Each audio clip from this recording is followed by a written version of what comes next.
Selamat pagi, salam sejahtera buat kita semua, baik yang ada di studio ataupun yang sedang menyaksikan secara live streaming. Apa kabar semuanya? Puji Tuhan baik. Tuhan baik. Puji Tuhan. Pagi ini tampilan GBA Agape Kupang sedikit berbeda karena pagi ini kita akan mereview perdebatan Dr. Stephen Leo dengan kandidat Dr. Muriwali Yanto Matalu. Sebelum kita mengupas secara tuntas pagi hari ini, mungkin kita sama-sama menghadap Tuhan di dalam doa. Mari kita berdoa. Bapa di sorga, kami mengucap syukur ya Tuhan kepadamu atas segala berkat rohani, bahkan berkat jasmani Tuhan yang Tuhan sediakan tiap-tiap hari untuk hidup kami. Kami bersyukur di tengah-tengah dunia yang sedang dilanda oleh suatu virus yang mematikan, yang menggerogoti kehidupan kami sebagai umat manusia. Kami tentu bersyukur kepadamu Tuhan, Kau masih menjaga kami, memelihara hidup kami. Amen. Sehingga kami Tuhan masih kembali untuk memakai setiap kesempatan pada pagi hari ini untuk melayani-Mu ya Tuhan. Tuhan, Engkau tolong kami, terutama kami yang akan bersama-sama mempelajari firman-Mu pagi hari ini. Kiranya hikmat-Mu, penerangan daripada-Mu Tuhan, buat kami selalu ada sehingga firman-Mu dapat mengubah hidup kami pada pagi hari ini. Bapa di sorga, Engkau berkati acara kami ini, kiranya semua acaranya Tuhan bisa berjalan dengan baik. Terima kasih Tuhan, inilah doa kami ya Bapa, hanya di dalam nama Yesus kami bersyukur dan berdoa. Amin. Amin.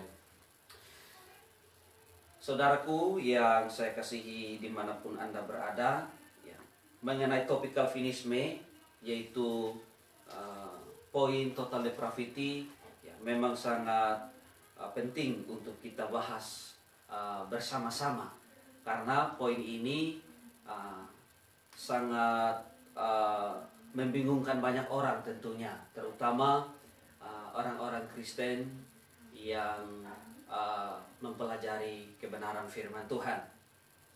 Oleh karena itu, pada pagi hari ini kita akan dilayani oleh narasumber kita, Gembala dan Cesuat. Selamat pagi Pak. Pagi Pak Bobi. Jadi mengapa Gembala dan Cesuat membahas mengenai topik ini? Nah, karena beliau sudah sangat memahami, beliau sudah sangat tahu sekali mengenai topik tersebut. Nah, oleh karena itu beliau juga sudah sangat berkompeten di dalam bidang Calvinisme. Nah, latar belakang dari beliau ialah beliau pada tahun 2004 telah menulis sebuah skripsi dengan tema tinjauan filosofis dan teologis predestinasi. Dan pada tahun 2005 beliau menyelesaikan gelar master yang diwisuda bersama Dr. Stephen Einstein Leo.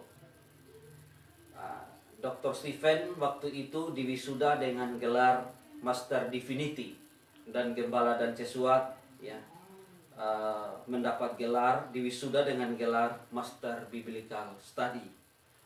Dan tema tesis beliau waktu itu ialah sintesis nomena atribut Allah dalam dialektika estetika teologia. Jadi itu sekelumit dari latar belakang beliau.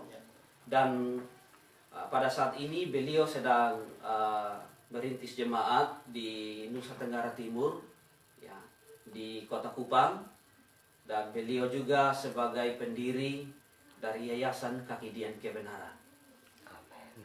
Dan pada kesempatan ini Gembala dan Cesuat akan mengupas secara tuntas atau mereview kembali perdebatan yang terjadi di antara Dr. Stephen Leo dengan Kandida Dr. Muriwali Yanto Matalu.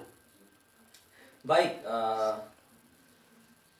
saudara-saudara yang dikasihi Tuhan, sebelum beliau menanggapi, mungkin kita perlu menonton ya video perdebatan yang terjadi beberapa hari lalu. Silakan menyaksikan. Udah.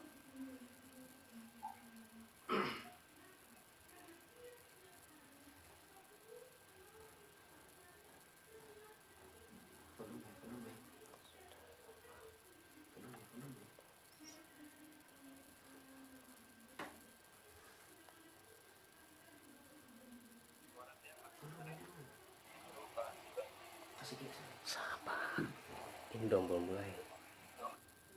Selamat pagi Pak Muri. Selamat pagi Pak. Selamat pagi Pak Steven. Selamat pagi Pak Dede dan semua yang ikut serta. Ya, baik. Saya akan mengajak kita untuk bersama-sama berdoa terlebih dahulu, baru nanti saya akan menjelaskan surat-suratnya. Mari kita berdoa. Bapa di surga, kami bersyukur pada pagi hari ini kami akan melakukan sesi alkinisme bagian mengenai total depravity. Biar Tuhan Kau berkati kedua narasumber kami, Pak Muri maupun Dr. Steven, yang sudah mempersiapkan materi mereka masing-masing, dan biarlah semua penonton yang menyaksikannya dapat mencerna dengan baik di dalam firman dengan baik. Kami menyerahkan semua peralatan, jaringan, semua semoga dapat berjalan dengan lancar sehingga kami dapat diberkati dengan acara ini. Di dalam nama Tuhan Yesus kami berdoa dan bersyukur. Amin. Baik, Bapak Ibu Saudara, saya akan menjelaskan sedikit mengenai aturan debat Calvinisme kali ini mengenai total depravity. Hari ini memasuki sesi pertama, membahas poin-poin total depravity atau kerusakan. Masing-masing 1 menit, saya persilakan. Sebagai ciptaan Allah, menurut gambar dan rupa Allah, ya. Dan teologi reform itu membagi manusia diciptakan menurut gambar dan rupa Allah itu dalam pengertian yang sempit dan dalam pengertian yang luas. Nah, dalam pengertian yang sempit berarti apa? Bahwa manusia diciptakan dengan pengetahuan yang sejati, itu dalam Kolose 3 ayat 10.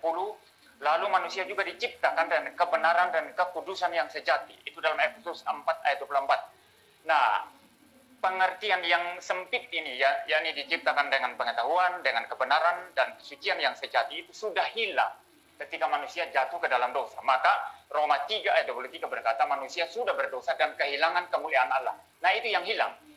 Tetapi ada yang tidak hilang ketika manusia jatuh ke dalam dosa, yaitu gambar dan rupa Allah dalam pengertian luas.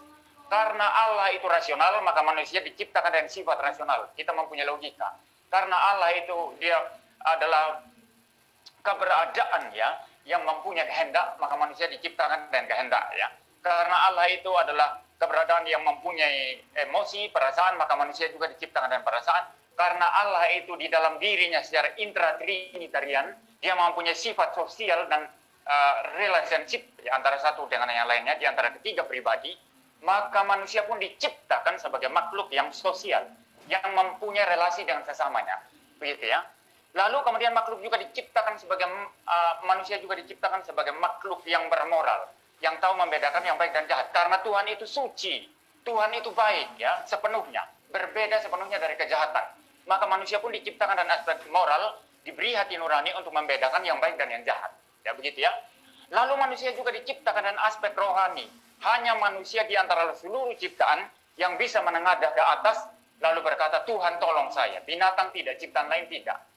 Nah, seluruh aspek dalam pengertian yang luas ini tadi, baik aspek rasional, perasaan, emosi, kehendak, aspek sosial, aspek moral, aspek rohani, itu sudah rusak total dalam dosa. Artinya apa? Memang masih bisa jalan, tetapi dalam relasinya dengan Tuhan itu sudah rusak, ya. Jadi ada saja orang mungkin secara rohani mencari Tuhan, tapi bukan Tuhan yang dia cari, Allah palsu yang dia cari.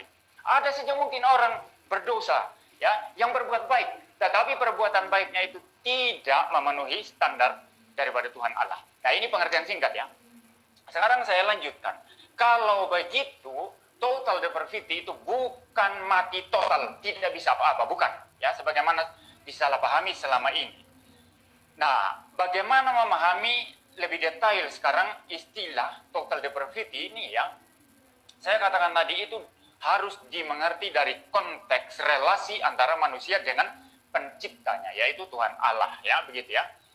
Maka problem utama ya, atau the core of the problem when we speak about the doctrine of total depravity is the brokenness ya, of human relationship to God ya. Jadi the brokenness ya of human relationship ya to God.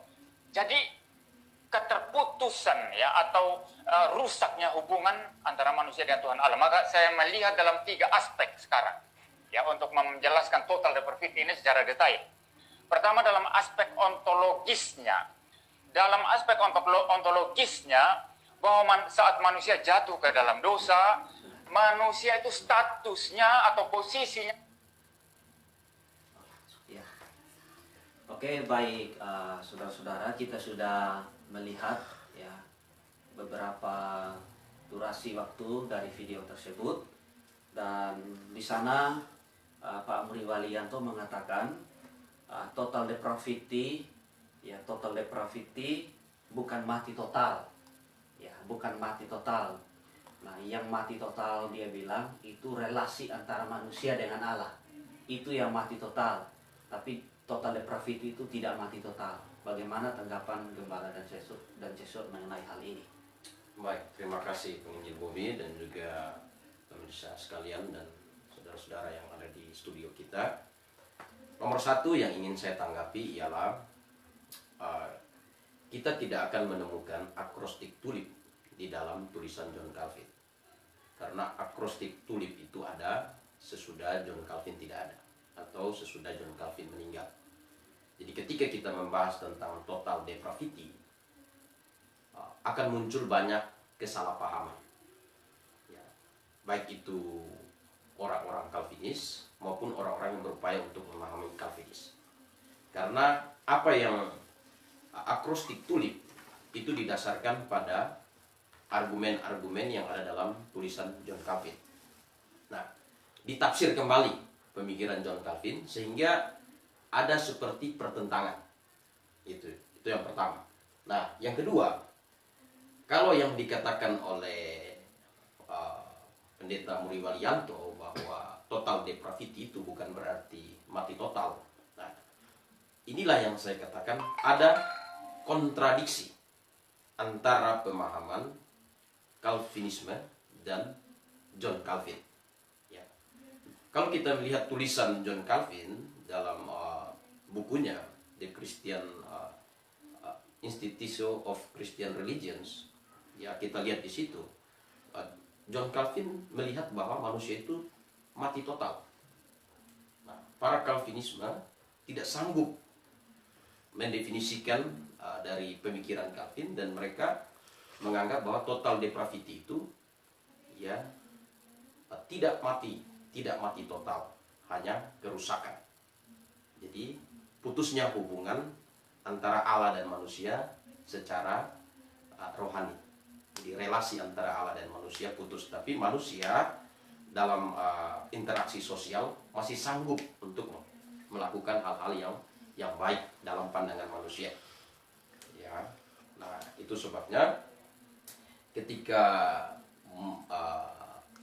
Pak Muriwali berkata bahwa salah paham, bukan kita yang salah paham, tetapi yang salah paham adalah kelompok Calvinis. Salah memahami dari pengertian ya, total depravity dari konsep John Calvin, ya, dari tulisan John Calvin. Nah itu ya. Nah, lalu bagaimana dengan argumen Pak Muriwali? Setelah saya review semuanya, saya lihat ya secara umum kita sependapat ya. Dari sisi ontologis memang status manusia berubah sesudah jatuh, bukan lagi orang kudus, bukan lagi orang benar, tapi statusnya sudah berubah menjadi orang berdosa ya. Nah, secara epistemologis ya manusia ketika Allah datang untuk menemui bersembunyi, ya bersembunyi. Nah, ya secara moral ya mereka sadar telanjang. Itu.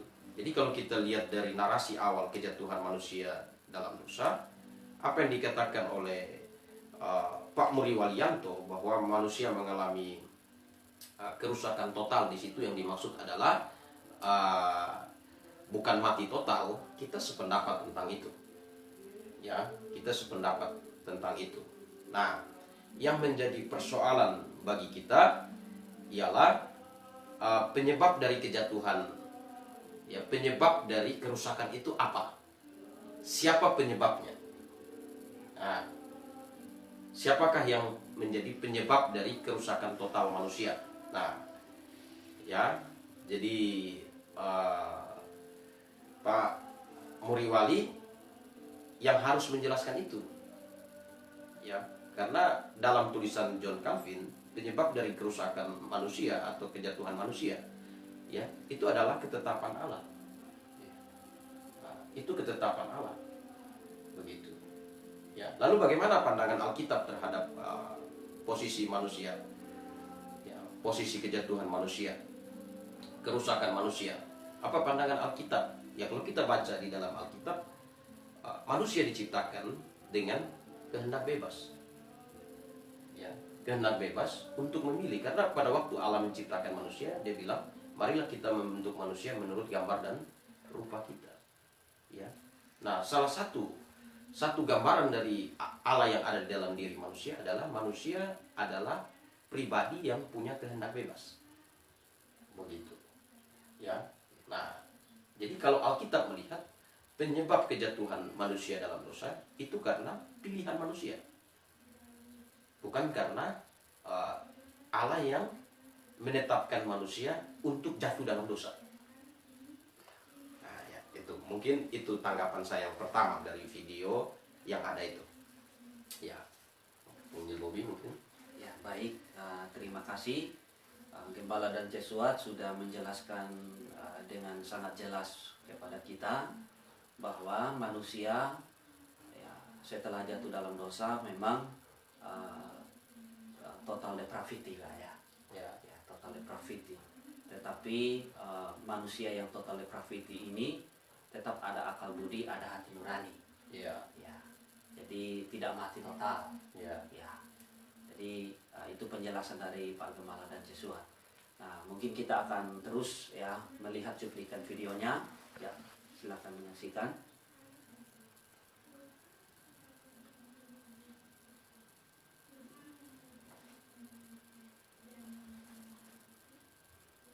Sudah bergeser dari posisi atau status yang seharusnya. Tadinya dia berada dalam posisi yang benar di hadapan Tuhan Allah, di dalam relasi yang benar dengan Tuhan Allah. Sekarang sudah bergeser, ya. Itu sebab ketika manusia jatuh dalam dosa dan Tuhan datang, ya, mencari manusia, tetapi manusia bersembunyi dan melarikan diri. Karena posisinya sudah tidak benar, sudah geser, ya. Itu sebabnya juga di dalam Roma pasal 3 ayat 11 dikatakan tidak ada seorang pun yang mencari Allah. Saudara juga bisa membandingkan dari dalam Mazmur pasal 14 ayat 2 dan 3, ya. Tetapi mungkin ada yang berkata, tapi banyak orang yang mencari Allah. Iya, banyak yang mencari Allah, tetapi bukan Allah sejati yang mereka cari. Allah palsu yang mereka cari. Roma 1 ayat 23 berkata apa? Mereka menggantikan kemuliaan Allah yang tidak fana dengan gambaran yang mirip dengan manusia yang fana. Burung-burung, binatang-binatang yang berkaki 4 dan binatang-binatang menjalar. Jadi mereka 1 menit lagi. Ya, jadi mereka menciptakan Allah menurut mereka sendiri. Lalu bukan hanya aspek ontologis, juga dalam aspek epistemologis, artinya pengetahuan tentang Allah. Memang manusia mempunyai pengetahuan tentang Allah, tetapi pengetahuan tentang Allah itu tidak benar lagi. Juga dalam aspek moralnya, manusia sudah tidak benar lagi. Ya, bukan hanya epistemologis, juga dalam aspek moral manusia tidak benar lagi. Kesalehan manusia, kata Yesaya, Oke, baik ya, di durasi video tadi Muri Walianto memakai Roma 3 ayat 11 ya untuk mendukung argumentasi bahwa manusia sudah mati total. Ya, mati total artinya sudah tidak bisa mencari Allah, sudah tidak bisa berespon begitu. Bagaimana tanggapan Pak Gembala dan Joshua terhadap penjelasan Pak Muriwali tadi? Baik, jadi begini. Nomor satu, kita harus melihat narasi dari kejatuhan manusia dalam dosa. Nah, dalam Kejadian pasal 2 ayat 17, di situ dikatakan Tuhan berfirman, tetapi pohon pengetahuan tentang yang baik dan yang jahat itu jangan kamu makan buahnya, sebab pada hari engkau memakannya pasti engkau mati. Jadi ini pada hari engkau memakannya pasti engkau mati. Dan kita lihat dalam kitab Kejadian pasal 3, nah pada waktu manusia itu memakan buah pengetahuan yang baik dan yang jahat, ya banyak yang tidak memahami bahwa betul-betul mereka mengalami kematian. Ya, kematian yang pertama di situ kita lihat bahwa mereka mengalami kematian moral, di mana mereka sadar bahwa mereka telanjang dan mereka tahu itu jahat. Nah, itu moralnya, ya, kematian moral.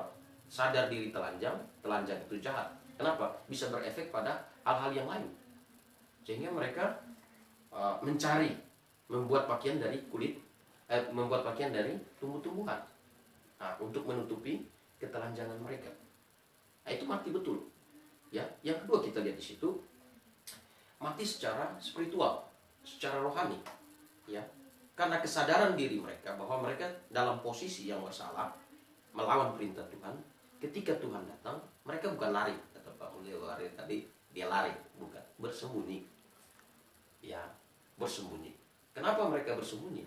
Karena mereka sadar, ya, mereka sadar bahwa mereka bersalah. Ini membuktikan bahwa sesudah manusia jatuh dalam dosa, manusia tidak kehilangan hati nurani. Ya, manusia masih sadar, dia masih punya hati nurani. Wah, saya sudah salah. Ya, saya salah. Mengapa dia bisa bersembunyi? Karena dia tahu bahwa tindakan keputusan yang dia buat adalah pilihan, ya, bukan ketetapan. Nah, bukan dia melakukan sesuatu yang tidak dia inginkan, tetapi dia melakukan itu secara sukarela. Dia sadar akan kesalahan itu, sehingga dia bersembunyi. Nah, manusia bersembunyi, ya, dan kita perhatikan di sini bahwa terbukti pada waktu Tuhan bertemu dengan manusia, ya, manusia bersembunyi, dan di Kejadian pasal 3 ayat 9, tetapi Tuhan memanggil manusia itu dan berfirman kepadanya, "Di manakah engkau?" Ya, Tuhan berfirman, "Di manakah engkau?" Lalu kita perhatikan di sini, ia menjawab, "Ketika aku mendengar bahwa engkau ada dalam taman ini, aku menjadi takut karena aku telanjang, sebab itu aku bersembunyi." Jadi penyebab dia bersembunyi, dia telanjang karena dia sudah sadar bahwa dia bersalah, hati nuraninya. Jadi sesudah manusia itu jatuh, ya, sesudah manusia jatuh, bukan seperti yang dipikirkan atau yang dirumuskan oleh Calvin bahwa dia total, mati total, seperti mati secara filosofis, bahwa tidak bisa berdaya apa-apa lagi. Tidak seperti itu. Makanya di kemudian hari para Calvinis membuat akrostik tulip. Mereka sedikit kebingungan. Nanti kalau kita lihat dalam konsep supralapsarian dan infralapsarian mereka ambigu di situ. Ya, Allah menetapkan, Allah mengizinkan. Jadi mereka mau menghindar bahwa pilihan itu untuk jatuh dalam dosa itu pilihan manusia. Tetapi pilihan itu ditetapkan Allah.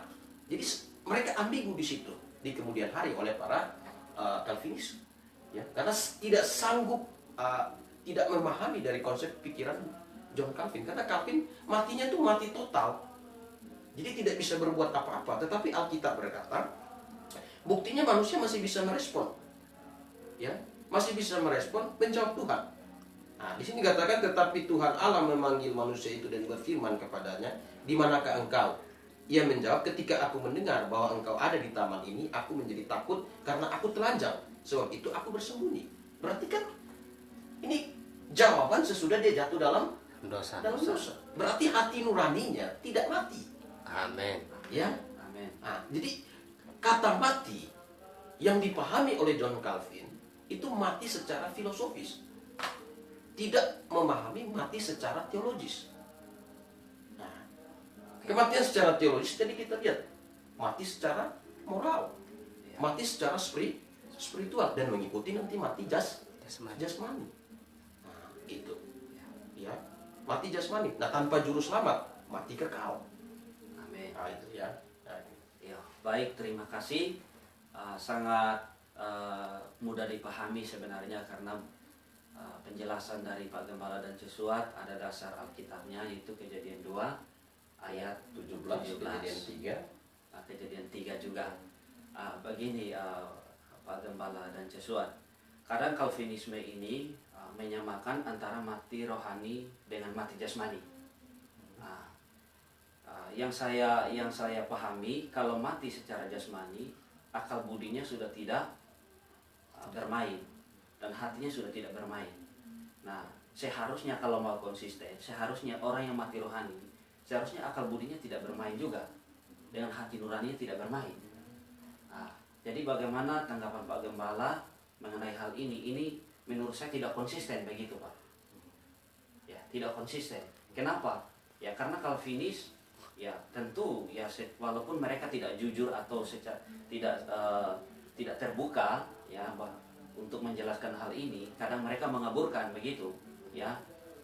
Jadi mereka pasti percaya bahwa orang yang mati secara rohani pun ya tetap ada akal budi dan hati nurani. Ini pasti percaya itu. Nah, tetapi kan kalau mau konsisten kan mereka kan sudah menyamakan antara mati rohani dan mati jasmani. Seharusnya mereka tidak boleh percaya bahwa orang yang mati rohani itu akal budinya masih berfungsi, dengan hati nuraninya masih berfungsi begitu, Pak. Ya, Pak Hajar. Ya, jadi bagaimana tanggapan Pak Gembala mengenai ketidakkonsistenan para Calvinisme ini? Ya. Begitu, Pak. Ketidakkonsistenan itu karena dibangun begini. Mereka membangun konsep berpikir mereka bukan di atas fondasi Alkitab, tetapi mereka membangun dasar berpikir mereka di atas fondasi ya tulisan John Calvin. Ya. Calvin sendiri memahami total depravity. Memang di dalam tulisan Calvin kita tidak akan menemukan akrostik tulip total depravity, tapi di dalam kesimpulan Calvin mengenai posisi manusia yang jatuh itu mati total. Ya. Dan mati total ini kemudian hari oleh para Calvinis, mereka tidak sanggup membedakan antara makna filosofis dan makna teologis. Orang yang mati secara alamiah bukan berarti dia dalam kondisi yang tak ini, karena tubuhnya mati, tapi roh dan jiwanya ya yang percaya Yesus ada di sorga. Begitu. Jadi yang mereka pahami itu hanya filosofis, tapi tidak memahami secara teologis. Mengapa itu bisa terjadi? Karena dasar berpikir mereka. Ya, mereka membangun argumen berpikir mereka dari fondasi berpikir John Calvin, bukan fondasinya itu Alkitab. Nah, Alkitab kan jelas berkata di situ, memang mati pada waktu itu, mati moral, mati spiritual, tapi tidak kehilangan hati nurani. Karena relasi antara manusia dengan Allah, ya, relasi manusia dan Allah. Manusia diciptakan, diberikan nafas oleh Allah, roh. Ya, rohnya itu abadi. Tubuh kita boleh mati, tapi roh dan jiwa kita tetap hidup. Ya, tetap hidup. Nah, itu. Ya, jadi di dalam Roma berapa tadi? Roma 3 ayat 11. Ayat 11 katakan apa? Semua orang sudah kehilangan kemuliaan. Tidak ada yang mencari ya, Allah. semua orang sudah menyeleweng, tidak seorang pun yang mencari Allah. Ya, Roma 3 ayat 12. Ya, memang karena pertama gini, kalau memahami kitab Roma itu, kita harus memahami dari titik awal kejatuhan manusia. Ya. Pada waktu Adam jatuh dalam dosa, dia bersembunyi. Dia bukan mencari Allah. Mengapa? Mengapa dia tidak mencari Allah? Karena dia tidak tahu bagaimana cara menemui Allah. Satu. Yang kedua, dengan posisi keberdosaannya, hati nuraninya, dia sadar ini sebuah kesalahan. Nah, sebuah kesalahan. Jadi bagaimana dia bisa menemui Allah? Nah, tetapi kita lihat di situ bahwa Allah datang kepada Adam. Datang kepada Adam, ya, memberikan wahyunya. Nah, ya, manusia memang tidak bisa mencari Allah. Tetapi hari ini Allah sudah memberikan wahyu khusus kepada manusia untuk menemui dia. Jadi sejak manusia jatuh dalam dosa, Allah sudah beri wahyu khusus. Allah datang kepada Adam. Dia bertanya, ya, di mana dikatakan di ayat yang 9, tetapi Tuhan memanggil manusia itu dan berfirman kepadanya, di manakah engkau? Ya, ini wahyu. Di manakah engkau? Lalu kemudian seterusnya. Nah, wahyu khusus sampai Tuhan janji akan kirim juru selamat. Ya. Tuhan kasih wahyu khusus. Ya. Nah, kalau Pak Muriwali bilang memahami konteks ayat Roma 3 ayat yang ke-11 itu tanpa memahami titik awal, narasi awal kejatuhan manusia, dia akan ada problem. Ya, ada problemnya. Problemnya gini. Kalau begitu, kalau Allah tidak datang kepada manusia, manusia itu tidak bisa diselamatkan secara pribadi. Ya. Padahal Allah itu sudah datang kepada manusia sejak manusia jatuh dalam dosa. Harus ingat itu. Sejak manusia jatuh dalam dosa, Allah sudah datang kepada manusia. Ya. Memberikan wahyunya, wahyu khusus untuk menuntut umat manusia sampai kepada keselamatan. Nah, ya, sampai kepada keselamatan. Lalu bagaimana hari ini orang-orang yang tidak mencari Allah?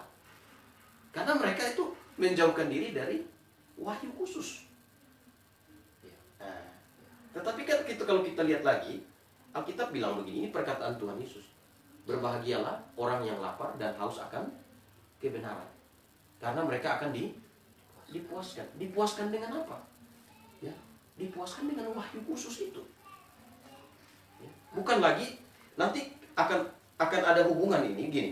Maksud dari Pak Muriwali gini, dia sudah rusak total, dia tidak mencari Allah. Jadi si A ini tidak mencari Allah. Nah, kalau Allah tidak datang, tidak menentukan dia, tidak memilih dia, tidak menganugerahkan keselamatan kepada dia, dia tidak bisa diselamatkan. Nah, karena salah memahaminya dia tidak memahami dari titik awal bahwa Allah sudah datang kepada manusia. Dari sejak manusia jatuh dalam dosa, Allah sudah datang kepada manusia. Memang manusia tidak sanggup untuk datang kepada Allah. Makanya Allah datang kepada manusia. Dari titik awal kejatuhan. Datang kepada manusia dengan apa? Dengan wahyunya. Yaitu wahyu khusus. Yang menuntun manusia sampai kepada keselamatan. Nah, itu. Nah, kalau hari ini ada orang di dalam hutan yang tidak dapat mendengar wahyu khusus dari Tuhan. Itu bukan karena Allah tidak memilih mereka. Bukan karena Allah tidak menentukan mereka untuk diselamatkan, untuk tidak diselamatkan, bukan. Bukan karena Allah menentukan mereka untuk binasa, bukan. Ya, bukan. Nah, tetapi karena hati nurani mereka tidak ada rasa lapar, haus akan kebenaran. Nah, ya. Kita bisa lihat di dalam Kisah Rasul 16, Lydia, wanita yang saleh, hati nuraninya mencari Allah. Tetapi dia menyembah Allah yang salah. Waktu itu menyembah dengan konsep iman yang salah dia.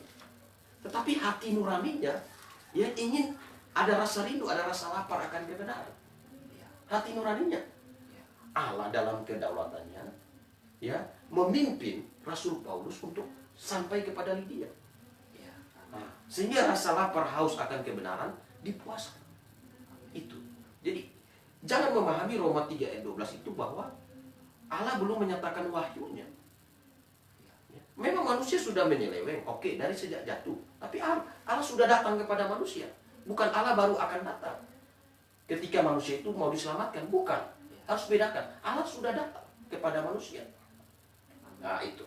Ya, itu yang harus dipahami oleh Pak Muriwali dan juga para Calvinisme. Ya, oke. Ya.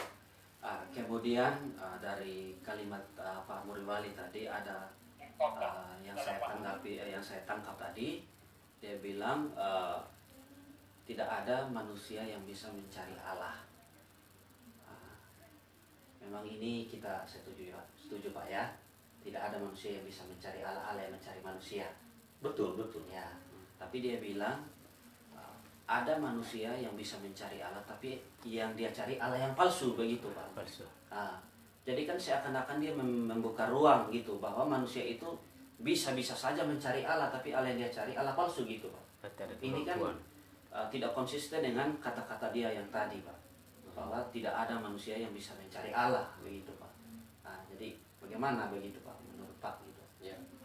Jadi gini, melalui wahyu umum, tadi yang sudah kita katakan bahwa manusia yang sudah jatuh dalam dosa tidak kehilangan hati nurani. Itu wahyu umum. Ya, Ya, tidak kehilangan hati nurani. Ya.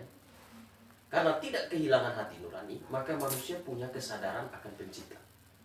ya, Ya. Punya kesadaran akan pencipta. Nah, tanpa memiliki wahyu khusus, ya, manusia tanpa memiliki wahyu khusus, maka aktualisasi dia dari hati nurani dan kesadaran akan pencipta menyebabkan dia ya menghadirkan wujud pencipta dalam konsep-konsep berpikir yang ada dalam benak manusia itu. ya, Nah, ya, yang dikutip nanti oleh Pak Muriwali di dalam Roma pasal berapa itu? 2 ya. Yang mengenai mereka Roma pasal 1 ya, mengganti gambaran Allah dengan patung dan apa segala macam itu. Ya, mengganti gambaran Allah. Itu aktualisasi. Ya, dari siapa? Sebenarnya Roma itu berbicara tentang keberadaan kefasikan manusia. ya, Kefasikan manusia. Kenapa disebut fasik? Karena manusia menjauh dari wahyu khusus yang sudah Allah berikan. ya, Iya. Wahyu khusus itu tidak putus. Sejak manusia jatuh dalam dosa, Allah sudah berikan wahyu khusus. Lewat wahyu lisan. Ya, lewat penyampaian Allah kepada Adam dan Hawa di dalam Kejadian 3 ayat 15. ya, Ya, kemudian secara implisit mengenai korban yang dikorbankan oleh Kain dan Habel, bagaimana Tuhan menolak persembahan Kain dan menerima persembahan Habel. Ya, secara implisit Tuhan sudah nyatakan wahyu khusus lewat sistem tata ibadah tersebut. amin. Itu. Ya, jadi manusia mencari Allah yang palsu sebenarnya bukan begitu. Tapi kesadaran hati nuraninya, karena manusia yang jatuh dalam dosa masih punya hati nurani. Hati nurani itu menyadarkan dia bahwa ada yang menciptakan dia. Amin. Amin. Karena ada yang menciptakan dia mengaktualisasikannya. Ya. Ya, ciptaan itu karena tidak memiliki wahyu khusus, sehingga aktualisasinya itu dalam bentuk rupa-rupa yang dibentuk oleh ya mereka lewat apa yang mereka pikirkan. Lalu mereka yang pikirkan mereka aktualisasi dalam bentuk patung lah, bentuk apalah, pohon lah, apalah segala macam. Ya. Ya. Ya. Nah, jadi bukan mencari Allah palsu. Berarti Muriwali salah menggunakan kata-kata mungkin. Mungkin kalimatnya kurang tepat. Iya, kurang tepat. Oke. Salah kaprah ya. Kita pakai istilah Pak Muriwali, saya salah kaprah. Keliru. Ya, out of topic begitu Pak ya. Ya, kalau kita lihat begini. Waktu awal-awal saya masuk sekolah teologi, saya sangat menekuni mengenai persoalan ini. Ya, saya sangat menekuni mengenai persoalan ini. Dosen saya, Dr. Swentolio, itu saksi hidup, beliau masih hidup. Beliau tahu ya, bagaimana di kelas itu saya cukup vokal juga dengan masalah ini. Ya. Dan memang di dalam konsep berpikir Calvinis selalu muncul kata salah kaprah, karena ada ambigu di situ. Karena Calvinisme berupaya untuk merumuskan kembali pemikiran John Calvin. Sehingga pada akhirnya ada miss di situ. Nah, misalnya kayak tadi pemahaman Pak Muriwali, total depravity itu bukan mati total. Tapi dalam konsep Calvin, ya, yang kalau diperdebatkan itu sudah ditunjukkan oleh Dr. Stephen, ya, ditunjukkan di situ bahwa Calvin mati total, ya, mati total. Nah, jadi tidak punya kemampuan apa-apa lagi. Calvin dia tidak punya kemampuan apa-apa, tidak punya kemampuan untuk merespon, ya. Jadi dia tidak punya kemampuan apa-apa. Sehingga kalau dia mau diselamatkan, dia harus dilahirbarukan dulu. Sesudah lahir baru baru dikasih iman. Karena dia tidak punya kemampuan apa-apa. Nah, jadi sebenarnya yang salah kaprah bukan kita. Tetapi di antara kaum Calvinis sendiri yang salah kaprah. Makanya Pak Muriwali sering munculkan kata apa? Salah kaprah, salah kaprah. Nah, waktu saya nonton itu saya tersenyum. Iya. Oke. Kita masih punya waktu. Kita tadi lewat setengah jam ya. Jadi kebaktian kita tarik. Ya, tarik. Nanti sampai jam masih ada 20 menit lagi. Nah, ya, oke. Oke, baik. Sudah sangat jelas untuk pemaparan yang sangat alkitabiah dari narasumber kita pagi hari ini. Ya, harapan saya agar pendengar semua baik yang ada di studio ini atau yang sedang menonton secara live streaming ya, bisa memahami dan mengikutinya dan bisa bagikan kepada orang lain juga. Mungkin ya kita akan melanjutkan lagi untuk mencuplikan video yang ini ya, silakan disaksikan. Kalau dijelaskan sedemikian saja, ya saya juga amin-amin saja bahwa manusia sudah jatuh dalam dosa, sudah kehilangan kemuliaan Allah dan lain sebagainya. Jadi manusia sudah mati dalam dosa dan lain sebagainya ya. Namun karena fokusnya ada pada perdebatan di sini adalah kita ingin mempertajam begitu ya, maka saya tidak akan banyak berfokus ke persamaan-persamaan karena banyak sebenarnya tadi yang Pak Muriwali bilang omong itu saya banyak yang saya aminkan gitu, amin, puji Tuhan. Tetapi saya akan berfokus di mana letaknya saya tidak menerima toto depravity di dalam sistem Calvinisme. Jadi kalau toto depravity itu ditarik keluar tersendiri, cuman dikatakan bahwa oh manusia ini sudah jatuh dalam dosa, sudah kehilangan kemuliaan Allah, itu amin begitu. Saya juga percaya Alkitab mengatakan itu. Tetapi di manakah letaknya? Saya tidak setuju dengan toto depravity dalam sistem Calvinisme. Ini adalah sebagai berikut. Pertama, jadi karena waktu saya akan persingkat saja. Yang pertama adalah mengenai kausa dari toto depravity itu. Kenapa manusia bisa berada di dalam kondisi yang sedemikian parah, kondisi yang sudah terjerembab, tidak bisa, ya intinya sudah mati dalam dosa dan lain sebagainya. Kenapa manusia bisa berada di dalam posisi seperti itu? Dan untuk itu kita harus kembali kepada pelanggaran pertama, yaitu pelanggaran Adam, begitu kan? Nah, saya percaya bahwa Tuhan menciptakan manusia dengan free will, dengan kehendak bebas.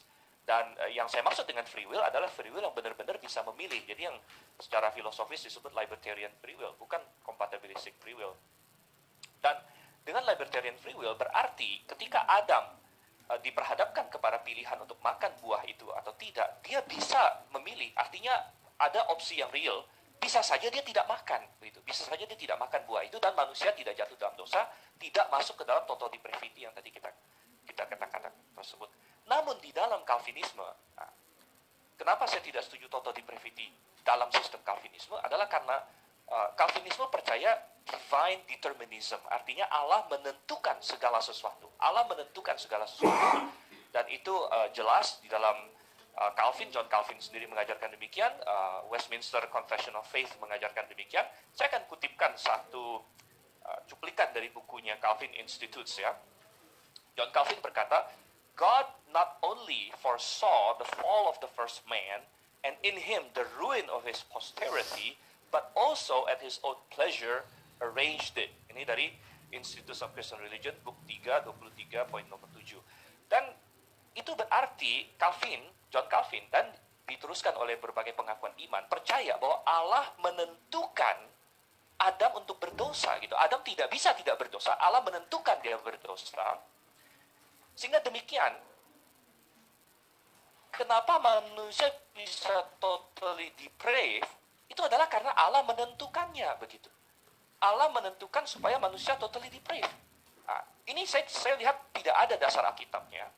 Ya, tidak ada dasar Alkitabnya karena saya melihat Allah di dalam Alkitab adalah Allah yang membenci dosa dan Allah yang tidak akan menentukan manusia untuk berdosa. Malah dia sering berkata kepada manusia jangan berdosa, dan bahkan ada ayat-ayat di mana Tuhan berkata bahwa kenapa kalian berbuat dosa seperti itu? Aku tidak pernah memerintahkannya, tidak pernah timbul dalam pikiranku, terutama dalam Yeremia. Yeremia ada 3 ayat ya, salah satunya Yeremia 19 ayat 5. Orang Israel waktu itu membakar anak-anaknya kepada Molok. Tuhan bilang, Apa itu? Aku tidak pernah perintahkan, aku tidak pernah, bukan hanya perintahkan, tidak pernah kukatakan, dan tidak pernah timbul dalam hatiku. Berarti tidak pernah Tuhan dekretkan. Tetapi Calvinisme berkata bahwa Tuhan sudah mendekretkan segala sesuatu termasuk dosa manusia, sehingga manusia totally depraved itu adalah karena Tuhan menentukannya. Begitu. Nah, ini yang saya tidak bisa terima. Oke, kemudian nomor 2, gitu ya, kenapa saya tidak bisa menerima total depravity dalam sistem Calvinisme adalah berkaitan dengan solusinya. Tadi Pak Murniwali. Oke, baik. Pak Stephen menanggapi Pak Murniwalianto juga bahwa manusia jadi total depraved itu ada klausanya, Pak.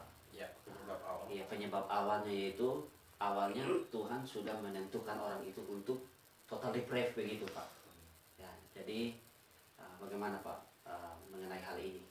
Iya, ini kan kalau kita lihat lagi mengenai posisi keberdosaan manusia, kita lihat lagi pada narasi awal kejatuhan, penciptaan dan kejatuhan manusia. Ya. Jadi kita lihat di sini bahwa perkataan Tuhan di dalam Kejadian 2, ya, Kejadian 2 ayat yang ke 16 dan 17, lalu Tuhan Allah memberikan perintah kepada manusia, semua pohon dalam taman ini boleh kamu makan buahnya dengan bebas.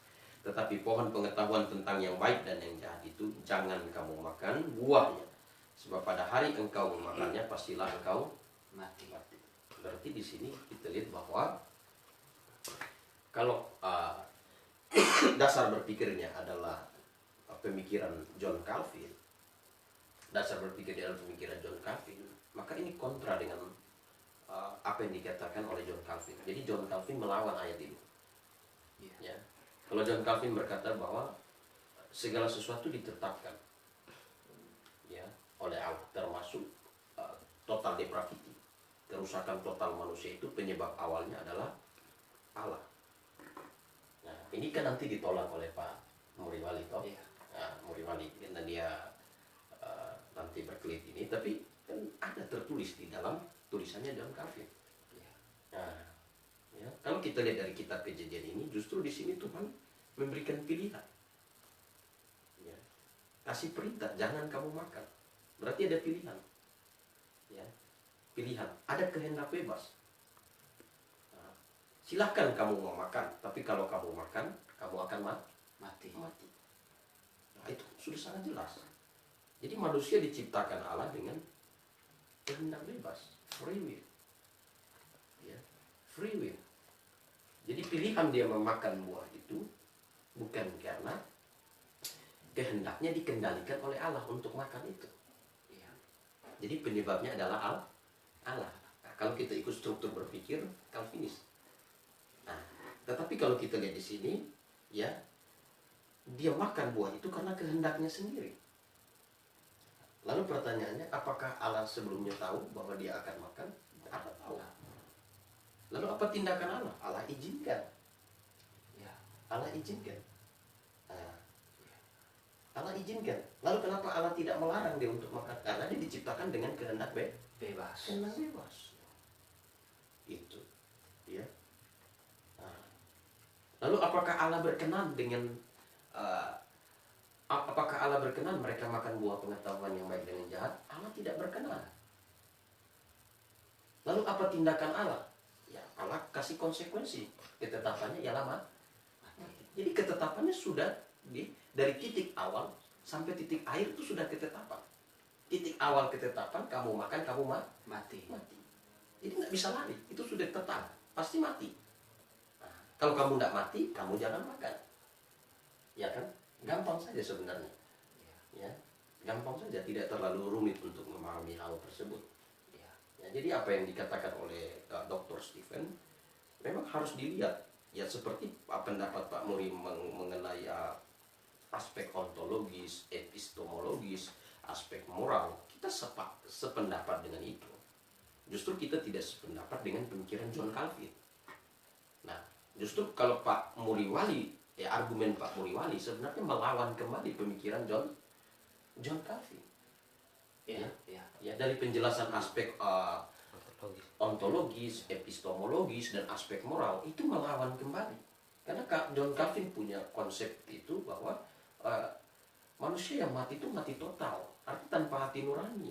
Dia tidak bisa merespon apapun, dia harus dibangunkan dulu. Ya. Nah itu. Justru Pak Muriwali ini saya lihat pemikirannya, makanya dia bilang salah kaprah. Bukan kita salah kaprah. Ya. Kelihatannya dia yang salah kaprah dengan pemikiran John Calvin. Nah, itu.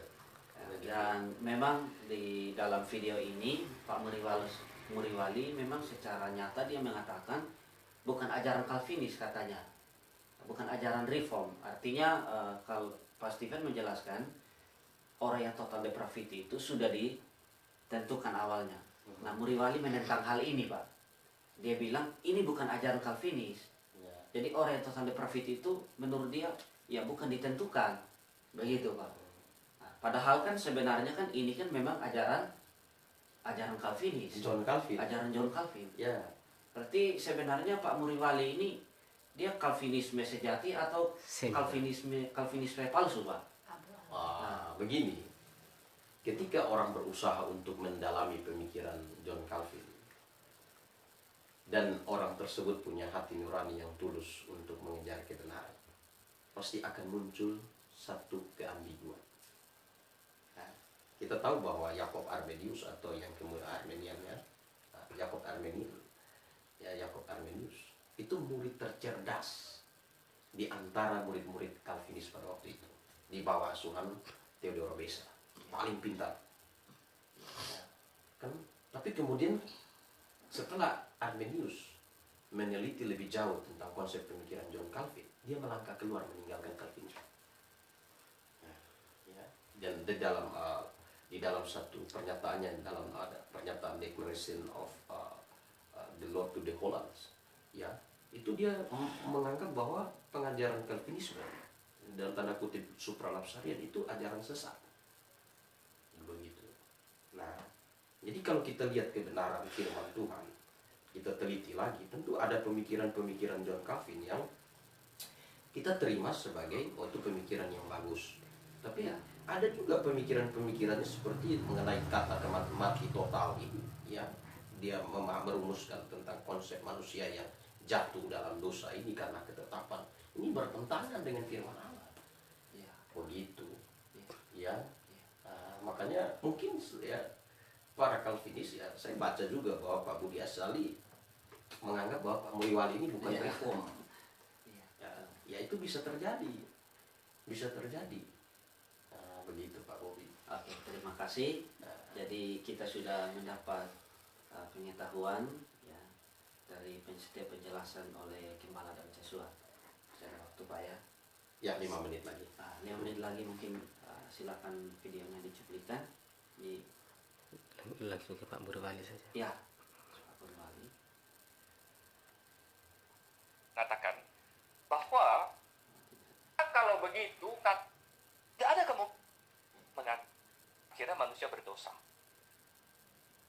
Mempunyai free will, ya, seperti itu. Itu yang saya perlu jelaskan di sini ya. Kalau tidak dipahami juga ya apa boleh buat ya. Seperti itu ya. Jadi Allah ya berkehendak mendekretkan untuk izinkan kejatuhan. Jelas itu. Ya, seperti itu. Baik supralapsarian maupun infralapsarian terima ini. Cuma supra lebih berani mengatakan bahwa dengan izin ketetapan untuk mengizinkan itu menjadikannya pasti sekali. Ya. Sedangkan infra jadi dari video tadi Allah berkehendak untuk mengizinkan, atau dengan kata lain Allah berketetapan untuk mengizinkan. Ini saya sendiri sangat susah sekali untuk memahami kalimat ini, Pak. Bagaimana Pak Gembala dan Jesua menanggapi ini? Kalau saya tanggapi ini adalah upaya dari para Calvinis menyelamatkan konsep berpikir John Calvin tentang masalah ketetapan. Ya, hanya upaya untuk menyelamatkan.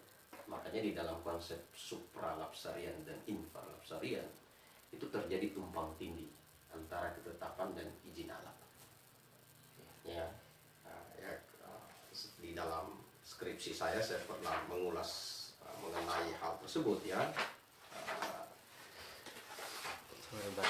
Ya mungkin saya lihat skripsi saya supaya ini ada acuan bahwa saya bukan hanya sekedar membahas ini, tapi saya sudah pernah meneliti hal ini di skripsi saya di halaman 62, yaitu kita bisa lihat di halaman 62. Ya di situ infralapsarian, ya di sini ada 5 hal yang berhubungan dengan infralapsarian. Allah menciptakan semua makhluk, Allah mengizinkan kejatuhan, Allah memilih beberapa orang untuk menghukum yang lain, Allah menyediakan keselamatan yang dipilih, keselamatan hanya untuk orang pilihan. Nah, lihat, perhatikan di sini poin 2, ya, poin 2 dan poin yang ke-3 dan ke-4, mulai dari poin 2 sampai 4 itu Allah mengizinkan kejatuhan, Allah memilih beberapa orang untuk menghukum yang lain, Allah menyediakan keselamatan untuk yang dipilih. Allah mengizinkan. Tetapi muncul pertanyaan berikut, ya, yang menetapkan jatuh dalam dosa ini siapa? Nah, itu. Nah, jadi ada kontradiksi akhirnya, ya. Nah, sedangkan kalau infralapsarian dia punya, ya, keputusan untuk memilih beberapa orang dan menghukum yang lain, keputusan Allah, ada yang dipilih, ada yang dikutuk. Allah mengizinkan kejatuhan, keselamatan hanya untuk orang pilihan. Jadi gini, mengapa Calvinis itu di dalam memahami firman Tuhan, mereka menyalahgunakan logika mereka, karena mereka tidak mengambil titik awal dari narasi awal kejatuhan manusia. Ya. Nah, tetapi mereka melihat dari keadaan manusia yang hari ini ada. Ya, betul. Nah, itu, ya. Kan kalau kita bicara tentang ketetapan, itu sesuatu yang mutlak. Kalau Allah menetapkan berarti tidak ada pilihan. Kalau tidak ada pilihan, ya diizinkan dan tidak diizinkan, ya tetap itu pilihan. Itu kan ketetapan. Ya. Lalu bagaimana kita bisa bilang Allah menetapkan untuk mengizinkan? Pertanyaannya, apa yang diizinkan, apa yang ditetapkan? Nah, ya seperti kalau kamu makan buah itu, kamu akan mati. Tidak ada opsi yang kedua. Ya. Kalau makan, kamu akan begini, setengah mati, setengah hidup. Tidak ada. Ya. Tidak ada opsi yang kedua. Ya. Itu sudah ketetapan. Nah, ya, sudah ketetapan. Ya. Gitu. Jadi menetapkan untuk mengizinkan, maksudnya bagaimana ini? Kan jadi ambigu kan? Nah, dia begini, Pak Gembala dan Cesuat, Pak Muri Walianto memakai sebuah ilustrasi begini, seorang ayah dan seorang anak. Nah, jadi anaknya, ya, minta motor kepada bapaknya. Ya. Bapaknya punya wewenang, bisa dikasih atau bisa tidak dikasih, begitu Pak. Nah, jadi keputusan itu ada di orang tuanya. Jadi kalau orang tuanya memberikan motor itu kepada anaknya dan anaknya pakai motor itu untuk jalan-jalan, ya itu hak bapaknya. Nah, demikian juga sebaliknya. Jadi menurut dia, bapak inilah ketetapan. Ya, jadi ketetapan itu di bapaknya. Lalu tindakan anak ini membawa motor itu keluar, itu izin. Nah, begitu Pak, itu izin. Ya, itu logika yang dipaparkan oleh Pak Muri Walianto di status Facebooknya begitu. Oh, itu begini. Nah, di sini masalahnya bahwa itu hubungan horizontal, Ya. antara manusia dan manusia. Sedangkan kalau Allah dan manusia, Allah pencipta. Jadi itu hubungannya vertikal. Begitu.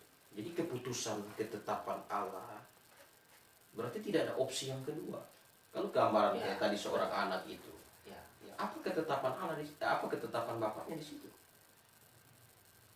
Apa ketetapannya? Boleh pakai motor atau tidak pakai motor, begitu ketetapannya. Ya, keputusannya ada di Keputusannya apa? pihak orang tuanya begitu. Jadi putusannya gimana? Ya, keputusannya iya atau tidak. Nah, maksudnya anak ini diberikan motor atau tidak gitu. Jadi Nah, keputusannya berdasarkan apa?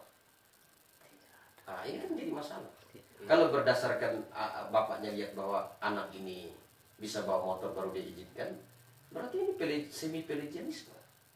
Begitu Pak ya. Atau Ya. tergantung pada manusia. Semi pelagian. Nah, ini kan harus dilihat secara jelas. Ya. Nah, jadi kalau diperhatikan, oke, ketetapan. Ketetapan itu sesuatu yang absolut. Ya. Tidak ada pilihan Pak ya. Tidak ada pilihan. Ketika kita bicara bahwa Allah menetapkan, misal Calvinis berkata Allah menetapkan Adam untuk jatuh, berarti Adam tidak punya pilihan untuk tidak jatuh. Itu ketetapan. Sedangkan kalau kita bicara tentang izin, berbicara tentang kehendak bebas. Nah, ya, Allah tetapkan, tapi Allah izinkan kamu untuk melawan ketetapan. Begitu. Jadi ya, Allah katakan, kamu pada waktu kamu makan buah itu kamu akan mati. Ini ketetapannya. Tapi Allah izinkan. Ya, betul. Allah izinkan untuk makan. Allah izinkan. Tapi kalau Allah tetapkan untuk makan, berarti mereka tidak ada pilihan untuk tidak makan. Karena sudah ditetapkan mereka pasti makan. Tapi kalau Allah izinkan, mereka bisa makan, bisa tidak. Kan kalimatnya sederhana. Ya, itu bisa kita paham ya. Jadi kalau dia bilang menetapkan untuk mengizinkan. Ini maksudnya bagaimana? Apa yang ditetapkan, apa yang diizinkan? Ambigu Pak ya. Ya, kalau dia bilang Allah menetapkan kerusakan total depravity, lalu Allah izinkan total depravity, berarti penyebab awalnya adalah Allah. Ya. Jadi ujung-ujungnya Allah Pak. Allah. Dan kita Alkitab katakan bukan begitu. Alkitab katakan penyebab awalnya adalah keinginan manusia. Betul. Ya. Melawan kehendak Allah. Memilih untuk melawan Allah. Nah, itu. Ya, jadi kira-kira begitu. Mungkin nanti di lain kali kita tanggapi lagi. Ya, Oke, baik ya pemirsa dimanapun Anda berada. Demikian pemaparan dari Gembala dan Jesuat yang telah memberikan suatu uraian yang begitu jelas kepada kita mengenai Calvinisme. Dan ini masih part awal Pak ya. Ya, karena dari video juga video masih panjang durasinya, dan pada pagi hari ini kita tidak bisa memutar semuanya. Dan minggu depan atau hari-hari lainnya kita akan melanjutkan, atau sore-sore ini kita kita akan melanjutkan, dan harapan kami semua Anda tetap mengikuti dengan lancar ya. Oke, baik, terima kasih Pak Gembala dan Jesuat, kiranya Tuhan memberkati setiap usaha dan pelayanannya. Amin. Amin. Ya, sebelum kita mengakhiri, mari kita sama-sama berdoa. Silakan Pak Gembala dan Jesuat pimpin kita dalam doa. Mari kita berdoa.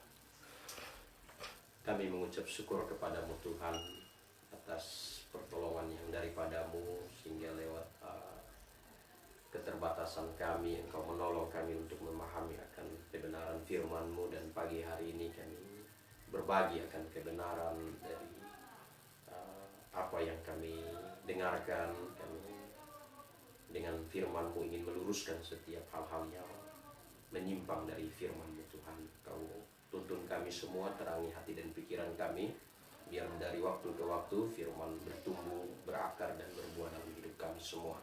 Dalam nama Tuhan Yesus kami berdoa, bersyukur kepadamu Tuhan. Amin. Amin. Baik, Maranatha. Maranatha.